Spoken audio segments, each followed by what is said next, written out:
सरकारी विद्यालयों की सूरत बदलने के लिए अपर मुख्य सचिव के पाठक के द्वारा विगत दिनों एक आदेश निर्गत किया गया था, जिसमें कहा गया था कि शिक्षकों की प्रतिनियुक्ति गैर शैक्षणिक कार्य में नहीं की जाएगी।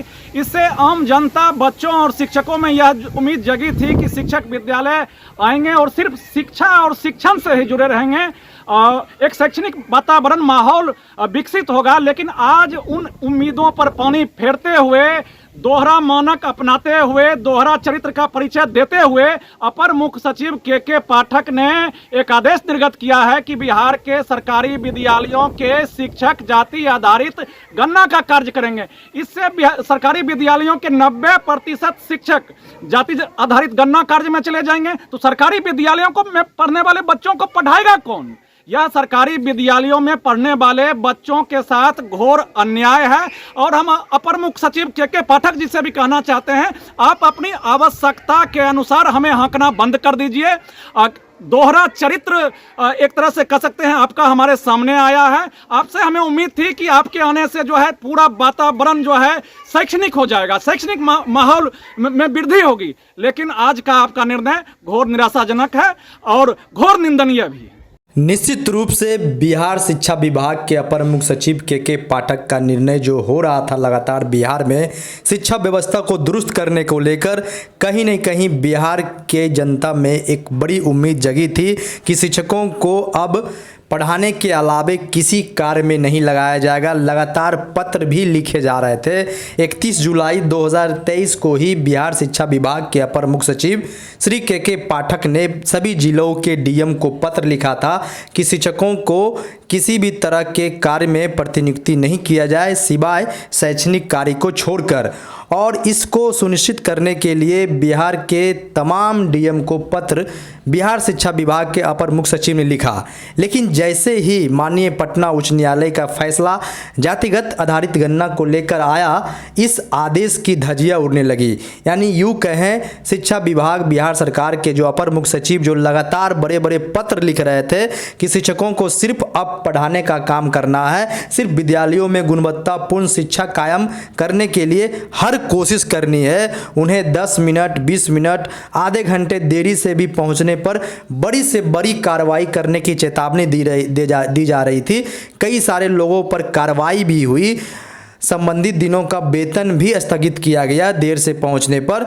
यानी कुल मिलाकर अच्छी पहल की जा रही थी। लोगों में एक आशा जगी थी कि जिस तरीके से बिहार शिक्षा विभाग के अपर मुख्य सचिव ने निर्णय लेने का काम किया, शिक्षकों को सिर्फ शिक्षण से जोड़ने का काम किया, एक आशा उम्मीद जगी थी।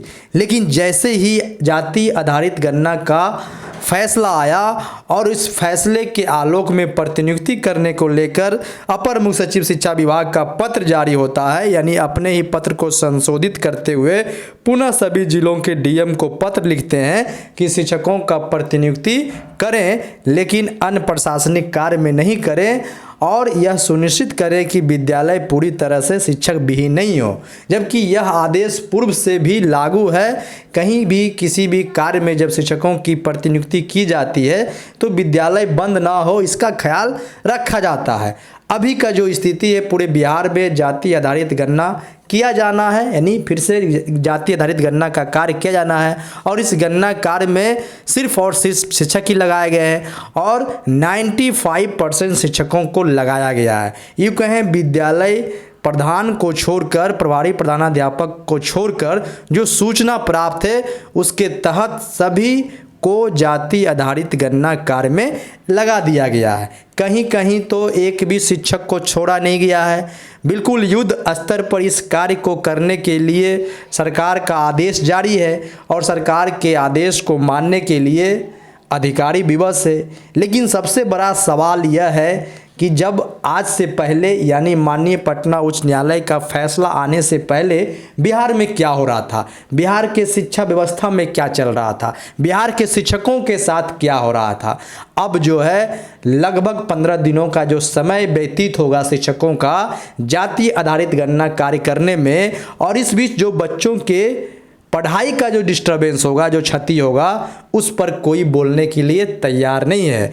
यानी एक बात बिल्कुल स्पष्ट हो चुका है कि बिहार में जो शिक्षक कार्य करते हैं सरकारी विद्यालयों में, आवश्यकता अनुसार उन्हें सिस्टम यूज़ करती है। बिहार के गरीब गुरबों के जो बच्चे सरकारी स्कूल में पढ़ते हैं, दरअसल उनके पढ़ाई को लेकर शिक्षा विभाग कहे या बिहार सरकार कहे उतनी संजीदा नहीं है जितनी वो दिखाने का लगातार काम करती रही है। जिस तरीके से शिक्षा विभाग के अपर मुख्य सचिव के पाठक का लगातार दौरा जारी था, निरीक्षण का कार्यक्रम जारी था, लगातार शिक्षकों को स्कूल में बांधने की कोशिश की जा रही थी, अच्छी पहल है। क्योंकि कुछ ही शिक्षक होते हैं जो अपने कर्तव्यों में लापरवाही बरतते हैं, लेकिन मैक्सिमम टीचर जो होते हैं अपने कर्तव्यों पर बने रहते हैं, अपनी कर्तव्यों को भली भांति समझते हैं और बखूबी उनका निर्वहन भी करने का हर संभव प्रयास करते हैं। जान की बाजी लगाकर इस निरीक्षण के दौरान शिक्षक अपना कर्तव्य निर्वहन कर रहे थे। सैकड़ों किलोमीटर की दूरी तय करके भी अपना ड्यूटी पूरा कर रहे थे, क्योंकि श्रीमान के पाठक का फरमान था कि बिहार के विद्यालयों में 100% गुणवत्तापूर्ण शिक्षा लानी है। जो कमी है उसे तय समय सीमा में दूर करना है और फिर एक मिसाल कायम करना है। शिक्षकों का भी मन मिजाज खुश हो गया था कि अब शिक्षकों को सिर्फ विद्यालय में ही पढ़ाने होंगे।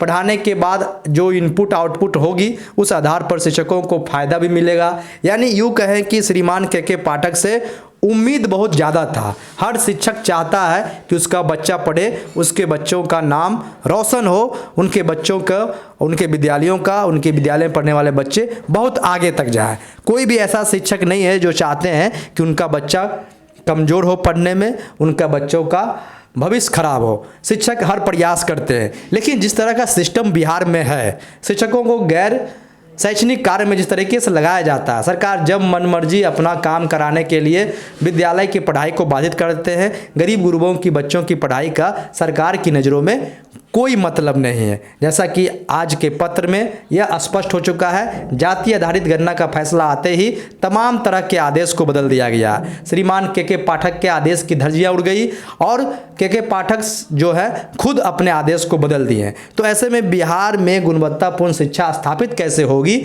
यह बहुत बड़ा सवाल है। सरकार दिखावे का तो कुछ दिन कर देती है, शिक्षकों को परेशान कर देती है, लेकिन फिर लौटकर वही हो जाता है जो पिछले लंबे समय से चलते आ रहा है। ऐसे में गुणवत्तापूर्ण शिक्षा स्थापित करने के लिए शिक्षकों की मांगों को भी पूरा किया जाना बेहद ज़रूरी है और शिक्षकों को हर तरह के गैर शैक्षणिक कार्य से अलग करना होगा।